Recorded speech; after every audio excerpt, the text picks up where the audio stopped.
I just wanted to take the opportunity to express some of the things that I've been thinking.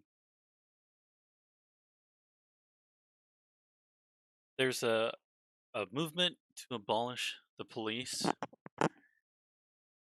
Mayor Jacob Frey saw a video today of a group asking to abolish, and then I saw him retreating after he just said, "No, I won't abolish the police." I respect his stance. I think that he could have handled it in a more diplomatic manner. Um,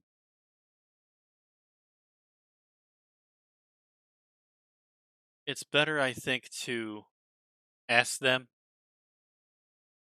the cases like who would respond to these emergencies, X, Y, and Z, if police weren't funded,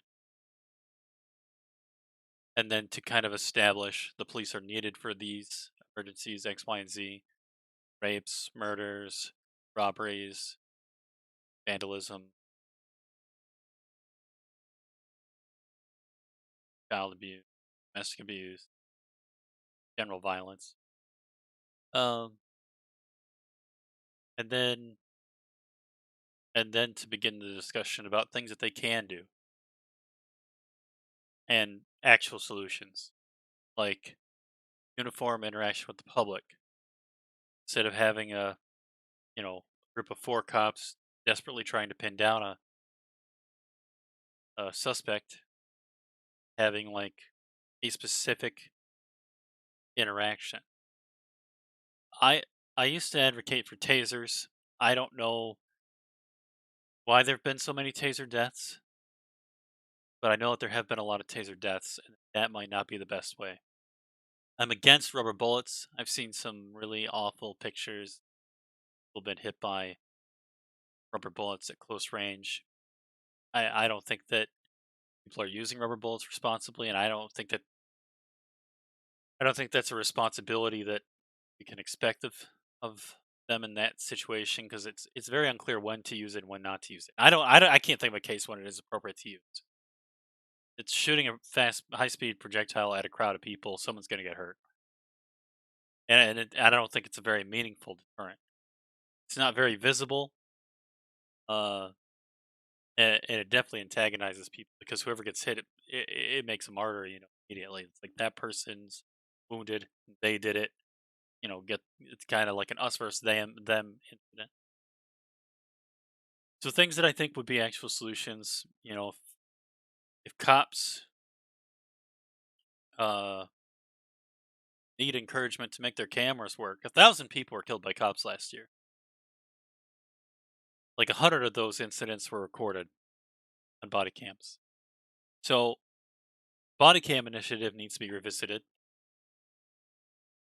and I think that if it's third degree murder, if your body cam fails and you kill someone, or if you hurt someone and the body cam doesn't work, it's either third degree murder, which is murder without intent, basically to kill. It's murder to harm. It's intent to harm, but not intent to kill. Incidental murder, you unless it's on body cam. And I think that every police officer should have three body cams if it's not working. Whatever it takes. Airplanes fly by a factor of safety of three, typically. That's like the goal when you design an aircraft to have that much of a safety factor if you can. And so to me, the safety factor for the public and the police with the cameras would be a factor of three. Three cameras, three policemen, and that is expensive. So the funding would need to line up with that. Um, I think that there's other spots where funding can be cut. I think the police, uh, probably not the optimal spot to cut the funding so much. I haven't looked at their budget, so I'd have to make like a budgetary analysis uh, if we got into that part of it. But what I do know is that they need to be accountable, and it needs to be third party observation because the police will protect each other. They'll lie for each other. They knocked over two cops, knocked over a 75-year-old man. I saw the video, and they stopped each other from helping him. That was kind of messed up. And then and then 20 cops lied about it, which I understand that too. I don't think that's something to fault them over. I think they're lying to protect each other. That's part of their code, their social contract that they've made. The thing is to create that impartial observer, that camera. There's video evidence of those things, and to have a penalty for it, a strict penalty. This, then that. If this happens, this is the result. That's what people respond to. If this, then that, and that's how behavior is modified. And so right now, there's no that. They're doing the things. There's no penalty, or if the penalty is there, they found a way to circumvent it, and that's what keeps happening. So police brutality, particularly, 1,000 people are getting killed. If we need to bring that number down, which we do, because I mean everybody's rioting. They're not looking at the numbers saying like that's a small number. They're saying it's a big thing to react to. So uh, you know, the people have spoken.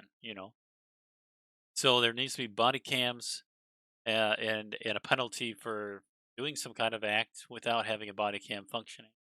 So that way they're in place. And some people are going to push back. They're going to say it cost X amount of dollars. Well, it is what it is. That's the cost. It's police are going to police. They have to have that. That's a mandatory thing for policing now. Uh, Public's not going to tolerate brutality anymore. They're going to burn all the cities. So the next thing I wanted to talk about were the actual riots. I just typed in riots on Google, searched it. It's showing all kinds of things here: riots, looting, why whites love cops, shocking videos, looters destroying Santa Monica, police in riot gear clashing with protesters. You know, so the reason for protests is to get a voice. We're a week into protests. Every night that there's a protest, there's a riot. Anywhere that there's a peaceful protest, there may not be a riot everywhere, but there's enough places where if there's a protest, there's a riot that night. That protests are excessive. But they've achieved their goal. You've got an audience. You need leadership. Someone's got to come up with solutions, like I'm suggesting, and then run with the body cam thing or come up with another solution, whatever it is. And then the reporters that are reporting on this are ticking me off because I don't see solutions. I don't see no this is an article about crap that's happening, the crap that's happening, the crap that's happening, crap that's happening, crap that's happening, why crap is happening. We need solutions. If all six of these were like, hey, this thing's going on, but we have this solution, or this is a way to fix this. This is a possible way. This person thinks this will fix it. You know what I mean? Like if this were six spots, like if I typed in riots and this just said possible solution, possible solution, possible solution, that's where our society needs to be. That's where the media needs to be. You know, I don't care if it's Fox News or if it's CNN, and if they have different solutions, of course, right? As long as it's solutions. And I really, I mean, maybe that's proactive, and I think the media should be proactive in that manner. But that's what I think. I think suggest solutions. I know that they're biased. They always say like it's got to be unbiased. It's not unbiased. Media is not unbiased. So like that defense against offering the solutions is dumb, just flat out. And I guess I said it's dumb. I don't mean to discourage it in such a manner. What I mean to say is that the media is biased, and they need to offer solutions, even if they aren't biased. Like lead with the action, be done. I mean, I guess that their role is to document the event that happened, so they're have to split the difference. I still want to see more solutions up there.